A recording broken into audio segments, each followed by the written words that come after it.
Naglalakihang mga tuna at banye-banyerang seafood ang ibinabagsak araw-araw sa wet market ng General Santos City sa Mindanao. Kaya karamihan sa mga nagbabanat ng buto rito, batak kakatrabaho.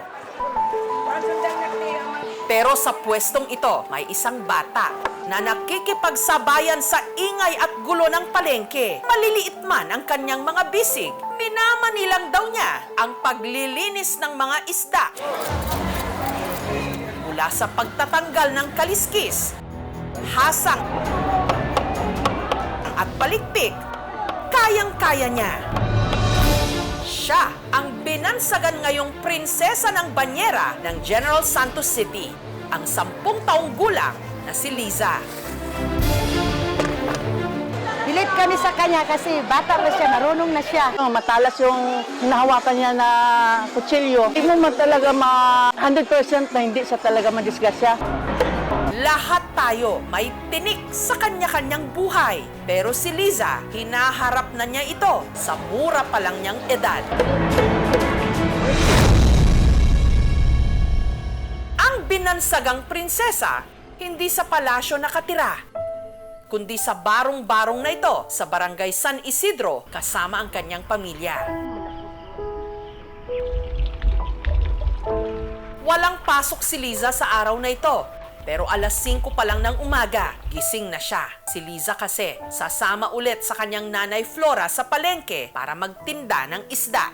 Tama naman. Alaysa, ikaw naman, be. Bago umalis ang mag-ina, ang bunso nilang si Alaysa nag-alboroto. Discourse kuya. Kinasukunas kuya. Nagtatampo siya kasi narinig niya nga ayaw sa isama. Yan, nagalit. Hindi na, naisama. Sama ka na. Sasama Sama na siya, sabi na siya. Butas. Para magkapagpunta ka ng palengke, hindi ka mababasa.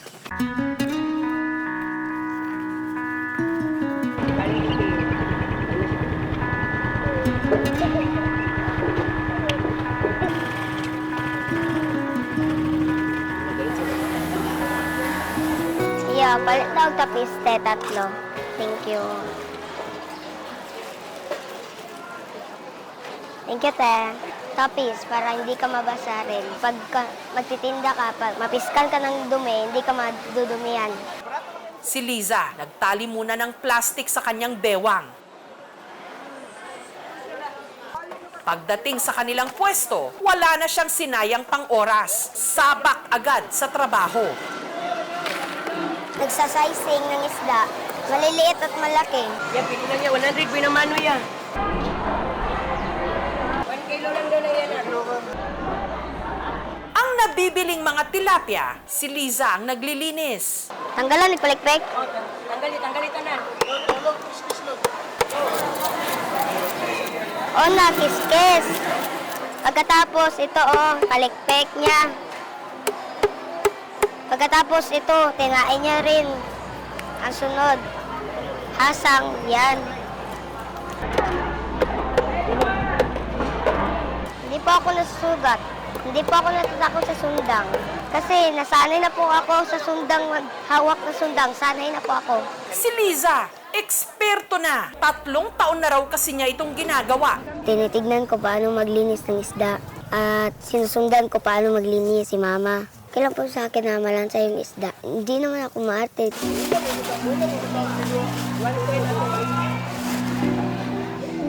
Pagkatapos tulungan ng kanyang nanay Flora, pumunta muna siya sa pwesto ng kanyang ninang Inday. At tumutulong ako kapag mapabos ang aking ninang, magaba din ako. Kapag masakit lang ang kanyang kamay, ako naman ang magtatadtad. Taga-pusa lang siya. Masipag po siya, mabait, matulungin. Kahit saan-saan po siya tumutulong. Binibigyan namin ng 100, 150 para meron siyang pangbaon. Ang mag-ina, kumikita ng 500 hanggang 700 pesos kada araw. Sobrang mahina talaga ang binta ngayon. Mapakain ko sila, mabigyan ko sila ng pangbaon ng masaya na ako, sir. Kahit wala akong pera sa wallet ko. Batid ni Flora na mula nung nag-viral si Liza, marami ang kumustyon sa kanyang pagiging ina. Pero bago raw siya husgahan, may gusto siyang linawin. Hindi ko sila inutusan, sir, sa totoo lang. Kusa silang tumulong sa akin dahil alam nilang nahihirapan yung ina nila. Dahil may sakit na po siya eh. Sakit ang ulo niya, yun. Masakit yung kamay niya, yun. Sakit lahat. Pati paa niya.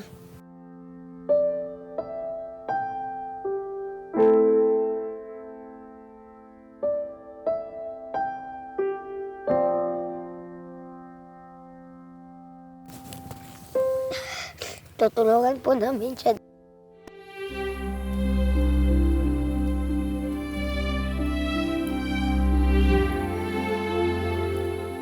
Si Flora, hiwalay na sa kanyang mister, kaya mag-isa niyang itinataguyod ngayon ang 6 niyang mga anak. Sumama siya sa ibang babae, sir. O birthday ko po yung hindi ko in-expect na wala siya doon sa birthday ko. Hindi ko alam, may iba na ba siyang pamilya? Meron pa si Papa, pasaya kami lahat. Nakain kami ng maayos, makatulog kami ng maayos. Noon, wala na. Malungkot po ako doon dahil iniwanan niyo po kami.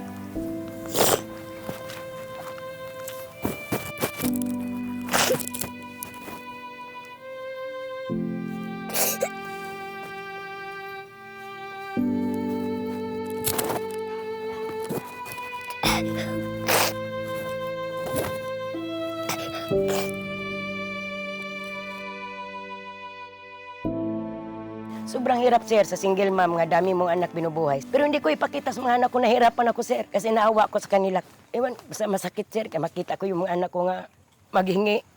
Halimbawa, balon. Tapos magtingin ako sa bag ko, kunti lang.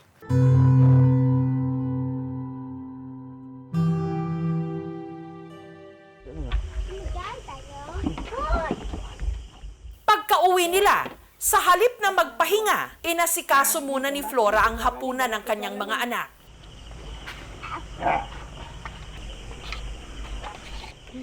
Magti 3 years na po, wala kaming ilaw. Tubig lang. Solar. Kapag umulan, hindi talaga maliwanag yan. Hindi yan iilaw. Yung cellphone na lang, na magpailaw sa amin. Hinihintay lang namin kung kailan mababalik yung kuryente dito. Ang kanilang kainan, ang siya na rin nilang tulugan. Sige ka. Yan ako sa imong paaoy. Yan na ba? Sige ka.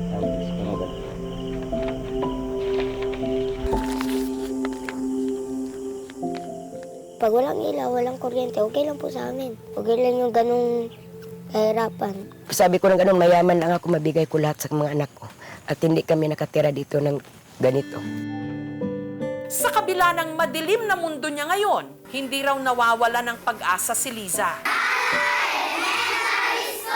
Lalo't nagsisipag siya sa eskwela para maabot ang pangarap niyang maging doktor. Para kapag may sakit siya, ako ang magagaling sa kanya. Dahil nilagaan niya kami ng maayos at walang sakit. Kami naman ang magtutulong sa kanya kapag malaki na kami. Grade 5 na si Liza. Kung gaano siya kasipag sa palengke, doble-doble raw pag siya'y nasa klase. Mababait na ang mga tao sa palagian sa mga isla. Porsigido po si Lisa po sa kanyang pangarap po. Gusto niya talagang makapagtapos ng pag-aaral. At para po makatulong sa kanyang mga kapatid po.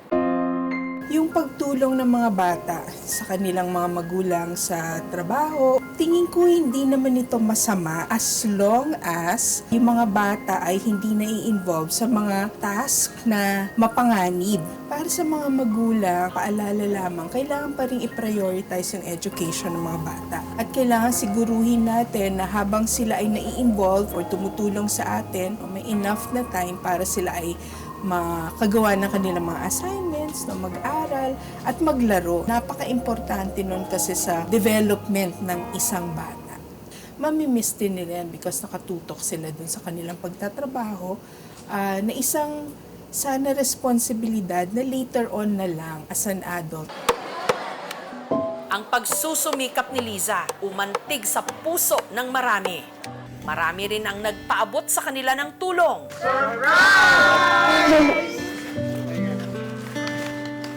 Salamat.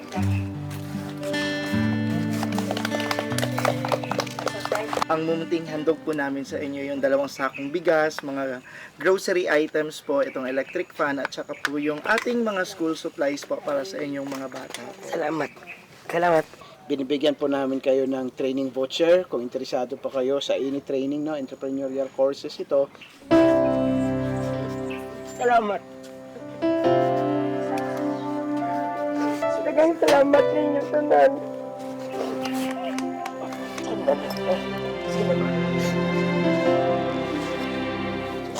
Ma'am, meron po kami bigay na electric fan din sila. Paano sanit? Paano nyo papaanda rin? May hangin naman lakas, ganyan din. Wala kasi kaming kuryente. Sobra lang kasi yung gamit namin. Di, paano naman ito? Hindi namin magamit. Sige ma'am, try na natin pumasok. Ano po? Try nyo pong pumasok. Wala nga.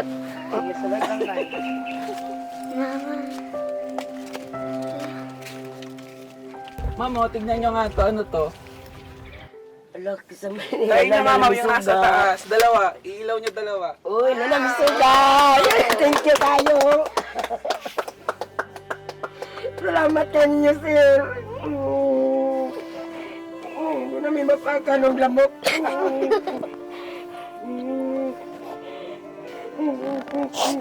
Salamat po. Sa tulo ka tuwing na mo pag-antos nga wala suga na kasuga na dyan ko.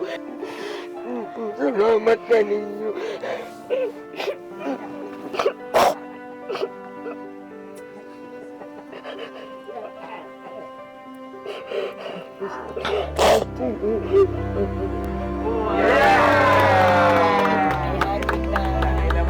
Lamok lalaki. Salamat. Salamat sa inyo.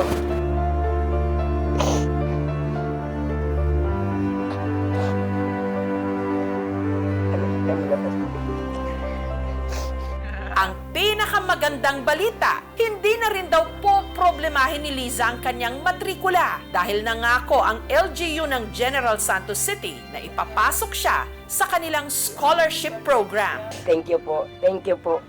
Para din sa inyo yan. Kayong magkakapatid. Salamat kayo. Kahit mag-isa ako, maghirap ako. Basta makatapos kayo, yun lang ang mabigay ko sa inyo. Paglaki ko, ayoko na po sana magkaliskis sa isda dahil nahihirapan na po ako.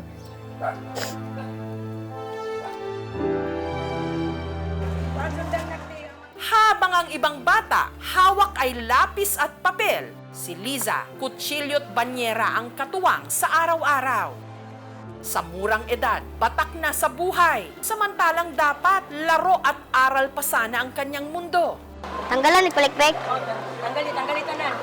Maaga siyang namulat sa mundong hindi dapat para sa mga bata. Isang tinik na realidad na kailangang gisingin tayong lahat.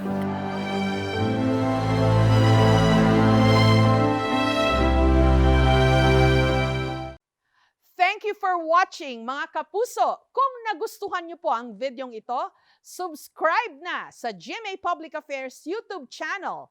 And don't forget to hit the bell button for our latest updates.